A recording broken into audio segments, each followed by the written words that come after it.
인사드리겠습니다. 안녕하십니까? 네, 오늘 데살로니가전서 이어서 살펴보도록 하겠습니다. 데살로니가전서 4장 9절부터 12절 오늘 4구절만 이렇게 살펴보겠습니다. 데살로니가전서 4장 9절부터 12절입니다. 제가 읽겠습니다. 형제 사랑에 관하여는 너희에게 쓸 것이 없음은 너희들 자신이 하나님의 가르치심을 받아 서로 사랑함이라. 너희가 온 마게도냐 모든 형제에 대하여 과연 이것을 행하도다. 형제들아 고난오니 더욱 그렇게 행하고 또 너희에게 명흑같이 조용히 자기 일을 하고 너희 손으로 일하기를 힘쓰라. 이는 외인에 대하여 단정히 행하고 또한 아무 궁핍함이 없게 하려 함이라.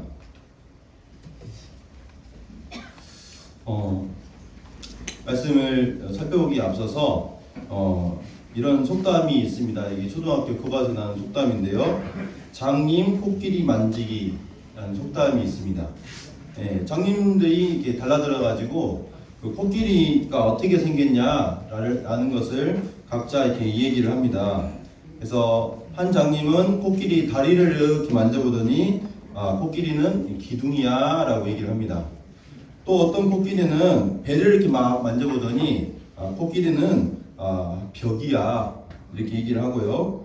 또 어떤 장님은 코끼리 이제 코를 이렇게 쭉 이렇게 훑어보더니 코끼리는 호수야, 호수관이야 라고 이렇게 얘기를 한다는 것입니다.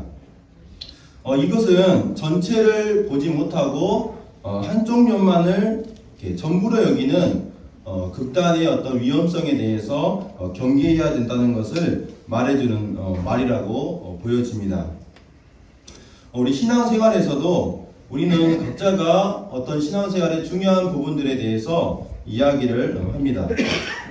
그런데 그것들을 극단적으로 한쪽 면만을 강조하게 될 때 어떤 결과를 갖게 되냐면 우리 개인의 신앙도 그렇고요, 교회도 그렇고 건강하게 성장하기 어렵다는 것을 우리는 보게 됩니다.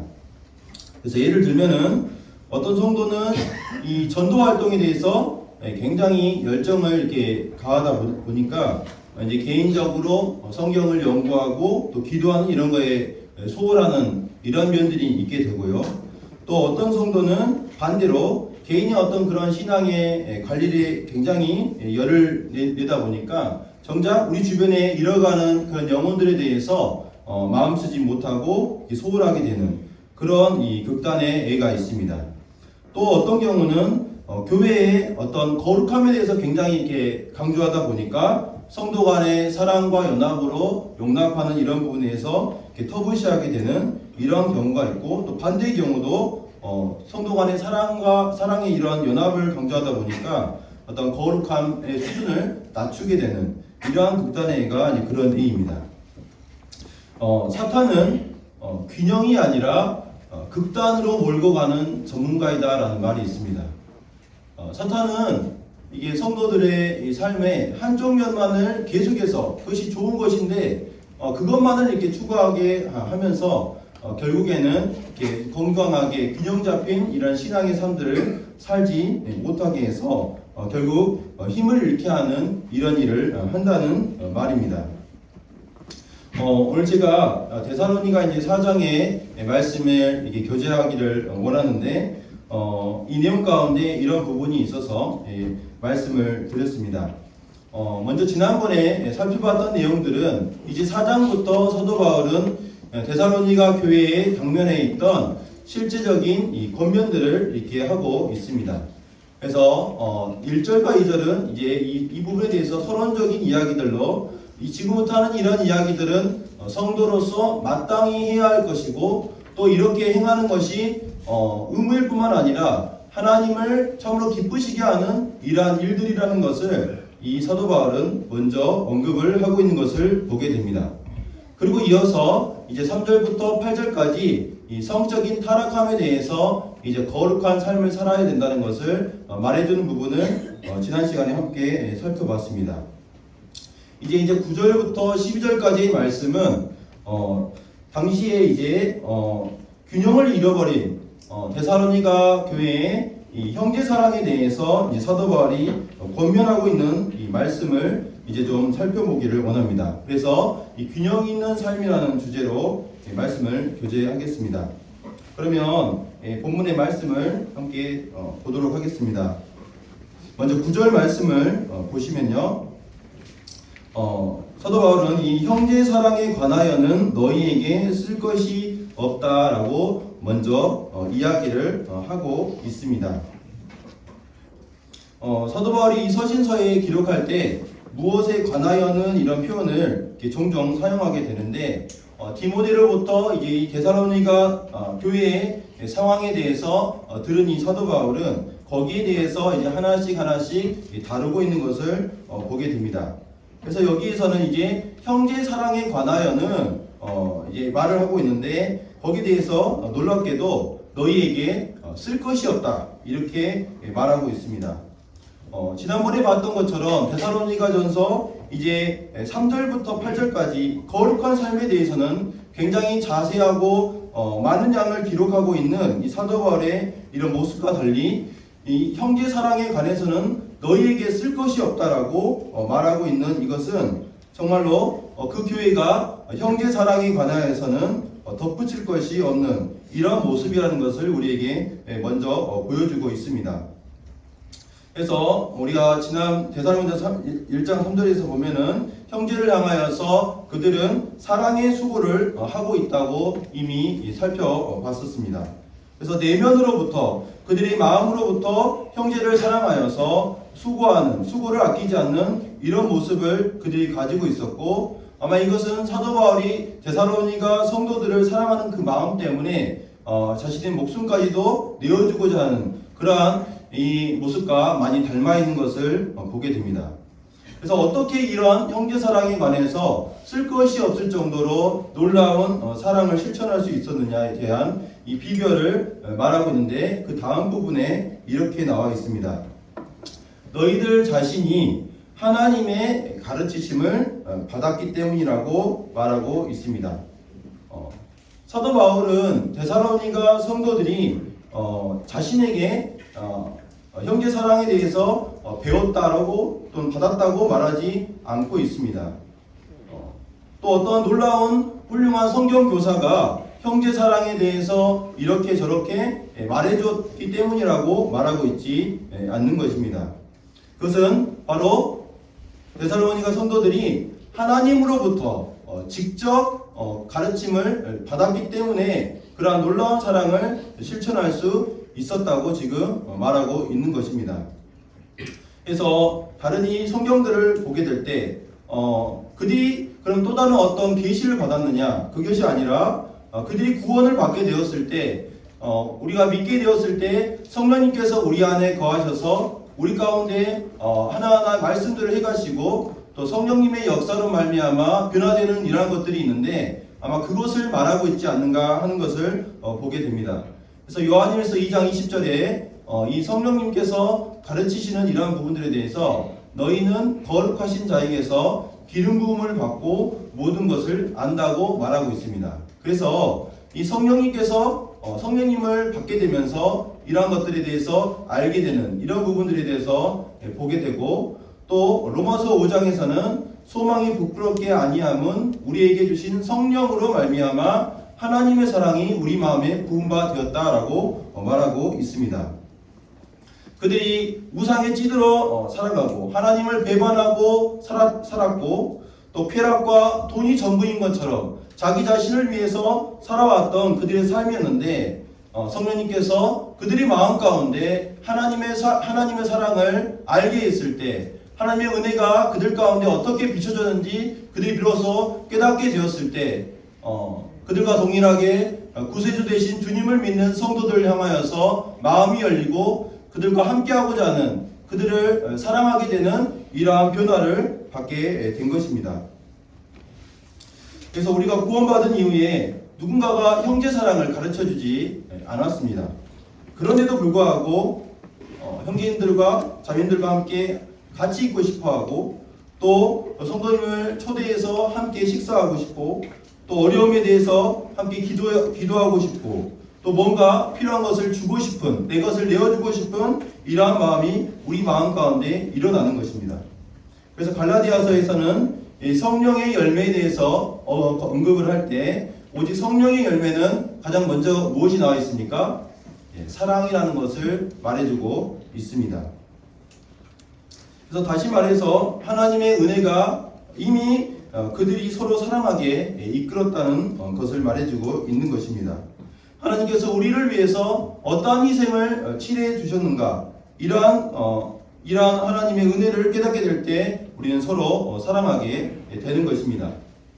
그래서 이 성령님과 또 하나님의 은혜를 우리 마음 가운데 이렇게 깨닫게 하셨을 때 우리는 형제 사랑을 실천하게 되는데, 이러한 사례가 이제 성경에 많이 나와 있는데 그 중에 두 부분만 좀 찾아보기를 원합니다. 사도행전으로 가셔서요. 2장 44절 한번 보겠습니다. 여기에 손을 넣으시고요. 사도행전 2장 44절부터 45절 말씀을 잘 아시는 말씀인데 한번 보도록 하겠습니다.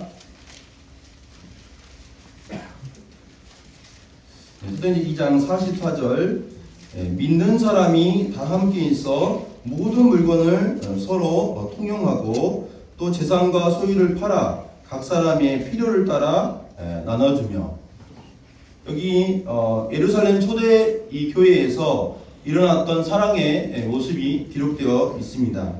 참 귀감이 되고 또 서로 자신의 것이라 하지 않고 재물을 내어놓으면서 서로 각 사람의 필요를 따라서 그것을 함께 쓰게 하는 이러한 일들이 일어났던 것을 보게 됩니다. 근데 이러한 일들이 어떻게 일어났겠습니까? 사도들이 이렇게 살아라고, 이렇게 통용하고 자기 것을 내어놓으라고 가르쳤겠습니까? 그것이 아니라 바로 우리 가운데 가진 성령님의 역사로 말미암아 하나님의 은혜를 우리 마음 가운데 받게 되었을 때 차고 넘치는 우리의 이 마음이 이제 각 성도들의 필요를 따라서 나눠지게 되는 이러한 모습이 되었다고 하는 그것입니다. 그 다음에 4장으로 잠깐 가셔서 두 번째 사례를 보시면요. 4장 33절에서부터 35절입니다. 33절부터 제가 읽겠습니다. 사도들이 큰 권능으로 주 예수의 부활을 증언하니 무리가 큰 은혜를 받아 그 중에 가난한 사람이 없으니 이는 밭과 집 있는 자는 팔아 그 판 것의 값을 가져다가 사도들의 발 앞에 두매 그들이 각 사람의 필요를 따라 나누어 줍니다. 사도들의 발 앞에 재산을 가지고 왔습니다. 사도들이 그 재산을 다 가져와서 나에게 가지고 오면 내가 다 나눠주겠다 이렇게 가르쳐서 이렇게 됐겠습니까? 그렇지 않고 33절의 말씀을 보시면 사도들이 큰 권능으로 주 예수의 부활을 증언하게 되었을 때 그들이 큰 은혜를 입게 되었다고 말하고 있는 것을 보게 됩니다. 이때 당시 그들은 위협하는 이 종교 지도자들, 대제사장들의 위협을 받아서 굉장히 어려운 상황에 있었습니다. 그럼에도 불구하고 자신의 것을 움켜쥐는 이러한 모습이 아니라 형제 사랑을 실천하며 모든 물건을 서로 통용하고 제 것이라고 주장하지 않는 이러한 일들을 하게 된 것입니다. 그 이유는 주 예수 그리스도의 부활로 얻게 된 은혜 때문이라고 지금 말하고 있습니다. 자신의 이 소망이 영원한 하늘나라에 있다는 이것을 그들의 마음 가운데 깨닫게 되었을 때 이 세상에 잠깐의 그 재물들이 그렇게 중요하게 보이지 않고 기꺼이 가난한 성도들을 위해서 내어놓게 되는 이러한 모습을 보게 되는 것입니다. 이런 부분들을 볼 때 정말 우리의 마음에 우리 신앙의 삶 가운데 우리도 만찬 예배를 통해서 주님을 기억했지만 얼마나 우리가 정말 우리 주 예수 그리스도를 바라보고 그분으로 인하여서 얻게 된 이런 은혜를 우리가 이렇게 마음 가운데 갖게 되는 것이 얼마나 중요한지 보게 되는 것입니다. 그리할 때 우리 주님을 바라보게 될 때 우리는 세상의 어떤 것들에 집착하는 것이 아니라 넉넉하게 다른 사람을 위해서 내어놓는 이러한 삶을 살아갈 수 있게 되는 것입니다. 다시 데살로니가 전서로 돌아가셔서요. 4장 9절 이제 하나님의 가르치심을 받아서 그들이 서로 사랑했다고 말하고 있습니다. 데살로니가 성도들 안에는 같은 부류의 사람들만 있었던 것이 아니었습니다. 17장의 이 말씀을 사도행전을 봤었을 때 그들 가운데 경건한 헬라인 큰 무리와 적지 않은 비부인이 바울의 이 복음을 듣고 구원받았다고 말하고 있습니다. 그래서 이 교회 안에는 남자도 있었고요, 여자도 있었고요, 유대계 출신 성도들도 있었고, 또 다양한 직업을 가지고 있던 사람들이 그 복잡한 도시에 몰려왔었을 것이고, 또 다양한 출생지에서 살았던 그런 사람들이 성도들로 함께 있었을 것입니다. 그런데 그들의 이 삶을 보게 될 때 또 큰 분쟁이 없이 서로 나와 다르다고 서로 경계한 것이 아니라 서로 사랑하는 이러한 모습을 지금 바울이 말하고 있는 것입니다. 이제 10절로 넘어가서 보도록 하겠습니다. 10절, 너희가 온 마게도냐 모든 형제에 대하여 과연 이것을 행하도다. 이 형제 사랑에 대해서 사도 바울은 데살로니가 성도들의 이러한 모습이 자기 지역교회 안에서만 서로 사랑하는 것이 아니라 그것을 넘어서 마게도냐라는 이 넓은 지역, 빌립보와 또 베레아에 있는 이러한 지역교회들까지 사랑을 실천하는 이러한 모습을 보였다고 지금 말하고 있습니다. 데살로니가 성도들은 당시에 핍박 가운데 있었고 당연히 부유하기보다는 가난한 이러한 형편 가운데 살았던 것을 우리는 보게 됩니다. 그래서 고린도서 8장에 보게 되면 이 예루살렘 구제 활동에 대해서 말할 때 형제들아 하나님께서 마게도냐 교회들에게 주신 은혜를 우리가 너에게 알리노니 환난의 많은 시련 가운데서 그들의 넘치는 기쁨과 극심한 가난이 그들의 풍성한 연보를 넘치도록 하였다고 말하고 있습니다. 그들은 많은 시련의 가운데 있었고 극심한 가난 가운데 있었지만 기꺼이 형제사랑을 실천하는 이러한 교회의 모습을 보게 됩니다.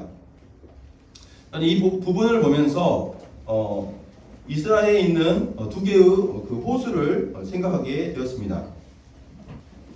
잘 아시는 두 개의 이스라엘에 있는 바다 또는 호수가 있는데요. 첫 번째는 갈릴리 호수와 사해 바다입니다. 사해 바다를 먼저 말씀을 드리면 사해 바다의 면적은 약 1000제곱킬로미터 정도고 매일매일 공급되는 물의 양이 약 500만 톤의 물이라고 합니다. 그래서 이 요단강을 통해서 이 엄청난 이 물의 양이 공급이 되고 있고 갈릴리 호수 같은 경우는 면적이 그에 반해서 6배 정도 작은 166제곱킬로미터 정도 면적을 가지고 있습니다. 그런데 이 넓은 사해 바다에 생명체가 많이 사는 것이 아니라 작지만 계속해서 물을 이렇게 흘러 보내고 있는 이 갈릴리 호수에 많은 생명체가 살고 있고 풍요로운 모습을 보이고 있는 것을 보게 됩니다. 사해 바다는 계속해서 공급만 받고 더 이상 흘러 보내지 않기 때문에 이러한 죽음의 이러한 강의 모습을 보이고 있지만 반면에 갈릴리 호수 같은 경우는 비록 적은 양의 물을 공급받고 적은 면적을 가지고 있지만 이 물을 계속해서 흘러 보내기 때문에 계속해서 이런 생명이 넘치는 이런 호수의 모습을 보이고 있는 것입니다. 저는 데살로니가 교회의 이 모습이 마치 갈릴리 호수의 모습과 같다는 이러한 모습을 보면서 우리에게 원하시는 하나님의 이 모습이 이 갈릴리 호수와 같은 모습이 아닌가 하는 교훈을 받게 됩니다. 그리고 이어서 이제 더욱 그렇게 행하고라고 이제 사도 바울은 말하고 있습니다. 사도 바울은 계속해서 데살로니가 성도들이 서로 사랑하는 아름다운 삶을 살 것이라고 살기를 당부하고 있습니다. 여기 말씀에 더욱 그렇게 행하라고 종결짓지 않고 이 번역하는 분들이 더욱 그렇게 행하고라고 말을 끝맺지 않고 있는 것을 우리는 주목을 하게 됩니다. 그래서 저는 이 부분을 보면서 이 형제사랑이라는 이 부분과 이 뒷부분의 이 11절에부터 나와 있는 성실한 이 일상의 삶들에 대해서 이 균형을 맞춰야 된다는 이 부분에 대해서 지금 말씀을 좀 드리고자 하는 것입니다. 이 말씀을 이제 11절 말씀부터 이제 보도록 하겠습니다. 11절 말씀에 자, 또 너희에게 명한 것 같이 조용히 자기 일을 하고 너희 손으로 일하기를 힘쓰라 라고 말씀하고 있습니다. 사도 바울은 이 데살로니가 성도들 가운데 조용하게 자기 일을 하고 자기 손으로 일하지 않는 이런 사람들이 있다는 것을 지금 언급하고 있습니다. 이 사람들은 떠들어대면서 남의 일을만을 들쑤시고 다니고 또 도무지 어떤 경제활동에 종사하지 않으려고 하는 이러한 모습의 사람들이었습니다. 어떤 성경학자 같은 경우는 이 사람들이 바로 데살로니가전서 5장 14절에 나와 있는 사람들이라고 이렇게 보기도 합니다. 잠깐 보겠습니다. 5장 14절에 어떤 사람이 나오냐면요. 5장 14절에 또 형제들아 너희를 권면하노니 게으른 자들을 권계하며 라고 나와 있습니다. 세 부류의 사람이 나오는데 그 중에 이 게으른 자라는 이 사람들이 바로 여기에 지금 언급되고 있는 사람들이다 라고 보는 것입니다. 그래서 이 게으른 자들이라는 단어를 이렇게 찾아보면요. 아타크로스라는 이 헬라어인데 이 말의 뜻은 뭐냐면 규율과 질서가 없는 군인이다 라는 뜻입니다. 규율과 질서가 없는 군인. 우리가 군대에서 빈둥빈둥 되면서 아무런 통제를 받지 않으려는 군인이 있게 되는데 그렇게 되면 군대는 굉장히 매우 위험한 상황에 놓이게 됩니다. 그래서 작전을 수행하기도 어렵게 되고요. 그 다음에 중요한 정보가 있으면 그 정보를 유출되게 되는 이러한 어려움에 빠지게 되는 것입니다. 그래서 사도 바울은 현재 이 데살로니가 성도들 가운데 이런 사람을 경계하고 있는 것을 볼 수가 있습니다. 이 사람들은 균형을 잃은 성도였습니다. 그래서 그들이 왜 이런 사고방식에 빠지게 됐냐, 곧 바울이 전한 것처럼 예수 그리스도께서 이 땅에 오실 텐데 복음을 전하고 말씀 전하는 데 전념해야지 이렇게 사소한 일상의 일들을 하는 것은 더 이상 이거는 시간 낭비다 라고 생각하는 것이었습니다. 그래서 그들이 서로 사랑을 실천하기만 하면 되어서 모든 소유를 이렇게 내놓게 되는 그러한 형편 가운데 있게 되었을 것이고, 두 번째는 임박한 이 주님 때문에 일상의 삶은 더 이상 중요하지 않다라고 해서 아무것도 하지 않게 된 것입니다. 그래서 이들의 이제 문제점이 무엇이냐면 지금 여기 말씀에서 보는 것처럼 사도 바울이 데살로니가 교회에서 사역하고 있었던 그 당시에도 사도 바울은 이 부분에서 언급을 했었습니다. 왜냐하면 11절 말씀을 보시면 또 너희에게 명한 것 같이라고 말하고 있기 때문입니다. 사도 바울은 계속해서 이런 게으른 자들에 대해서 게으르게 행하면 안 된다는 것에 대해서 반복해서 가르쳤던 것 같습니다. 그런데 그 바울의 권면을 듣지 않았던 거죠. 그 다음에 두 번째로 사도 바울이 그들 가운데 거할 때 복음만 전하고 다녔던 것이 아니라 직접 천막을 만들면서 수고하면서 그런 모습들을 본을 통해서 보여줬습니다. 그런데 이런 본을 보면서도 그들은 바울의 말을 듣지 않았고 디모데로부터 다시 소식을 들었을 이 당시까지도 그들은 그렇게 게으름뱅이의 모습을 하면서 살았던 것이었습니다. 만약 이런 삶을 계속해서 살게 될 때 과연 예수님을 오시는 것만 쳐다보면서 아무것도 하지 않는 이 성도들을 보게 될 때 세상 사람들은 그들을 보면서 환멸감을 느끼게 될 것입니다. 하나님께서는 우리에게 세상과 구별되기를 원하시지만 세상에 매력을 주는 그런 사람이 되기를 사실은 원하시는 것입니다. 그래서 중요한 것이 이제 이 균형인데요.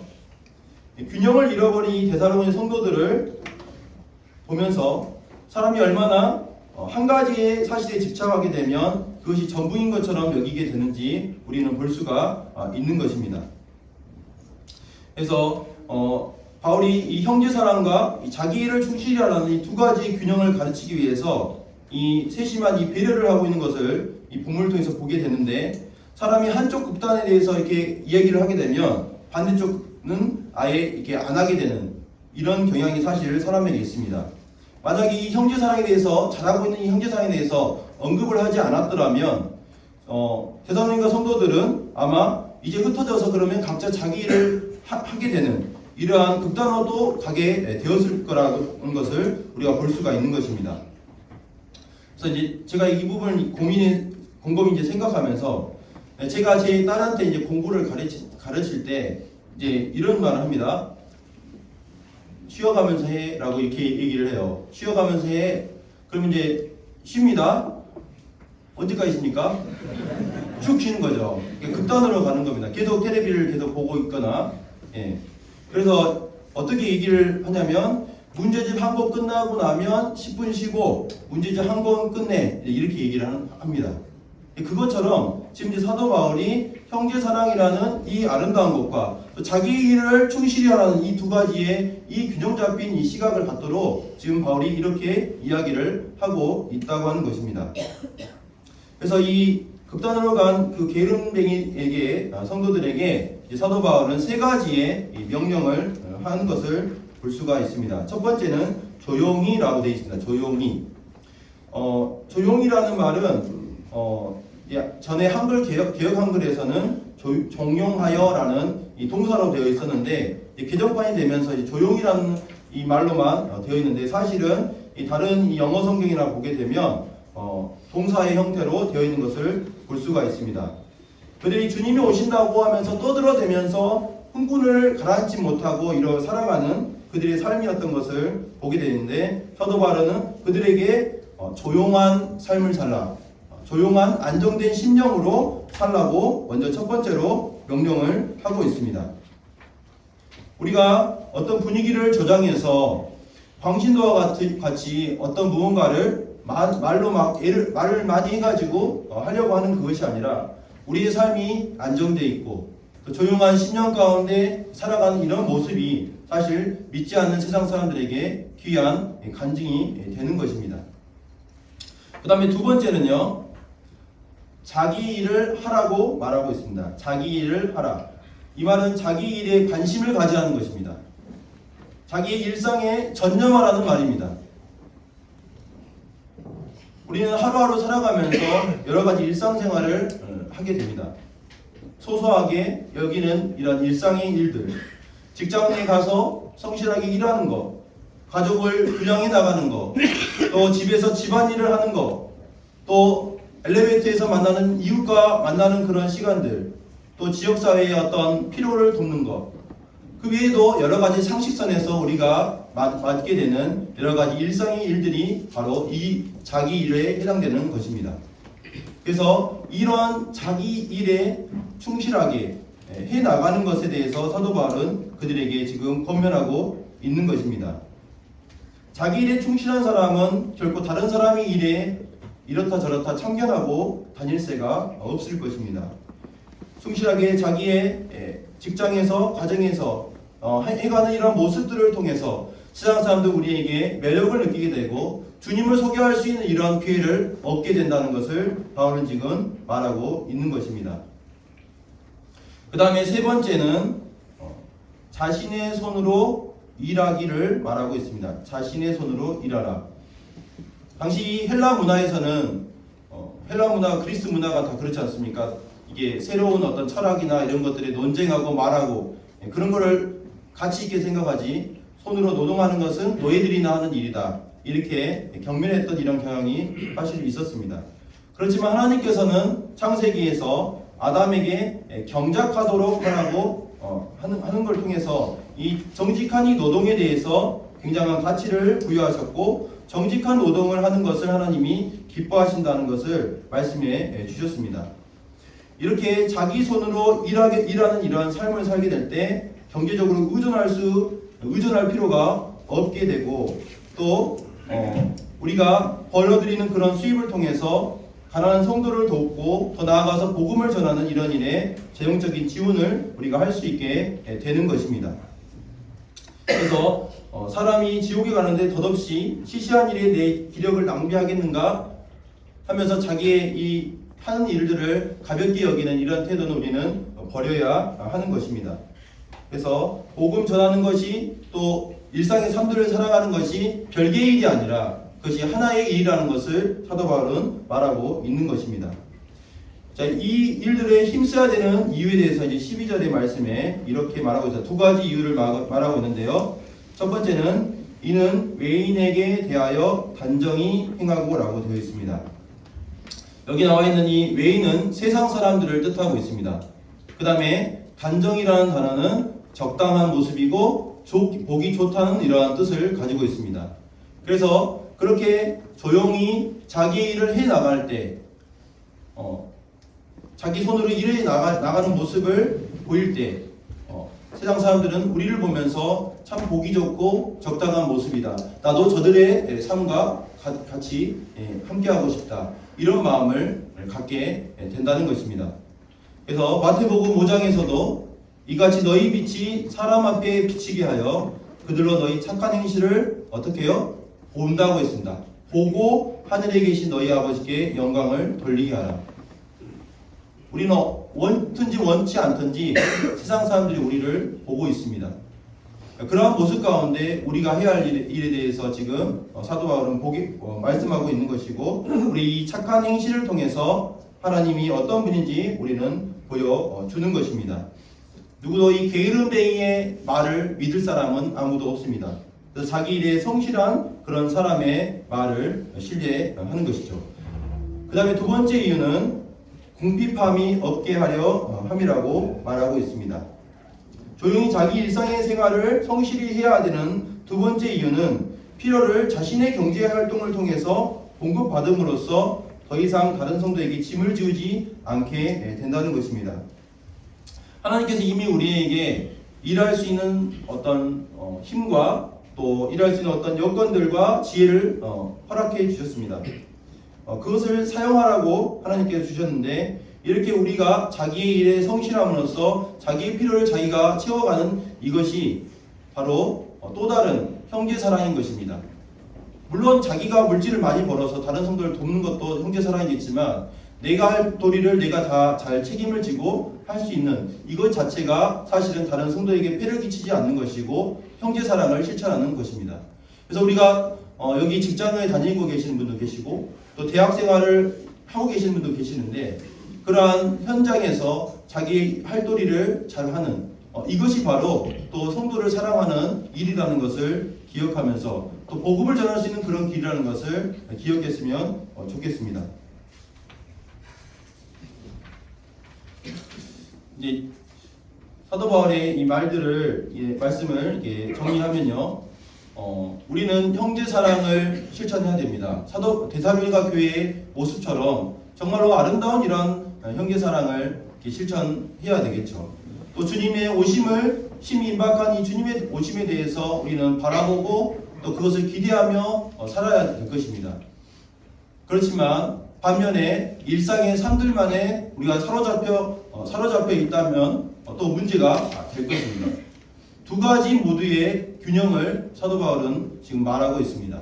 그렇게 할 때 주님께서 오시기에 임박한 이때를 우리는 아름답게 살 수 있을 것이고, 또 우리가 이 다음 주에 복음 집회가 있게 되는데 우리 일상의 삶들을 잘 이렇게 살아갈 때 하나님께서 또 우리를 통해서 건지고자 하시는 사람들을 붙여주시고 또 만날 수 있게 하시리라, 이런 생각들을 갖게 됩니다. 참 데살로니 교회는 훌륭한 교회였습니다. 형제 사랑하는 부분에서 하나님께 가르침을 받아 서로 하나님의 은혜 가운데 거했던 그런 모습을 우리는 본받아야 할 것입니다. 반면에 또 조용히 자기 일을 하지 않는 이런 사람들을 통해서 우리는 또 자기의 일에 충실하는 이러한 삶을 통해서 세상 사람들에게 지탄거리가 되지 않도록 해야 할 것을 살펴봤습니다. 우리 신앙의 삶을 한번 이렇게 균형 있게 살아가기를 바라는 마음이 있고, 또 주님께서 우리 가운데 한쪽으로 치우치지 않도록 인도해 주셨으면 하는 마음이 있습니다. 이상으로 말씀을 드리도록 하겠습니다. 감사합니다.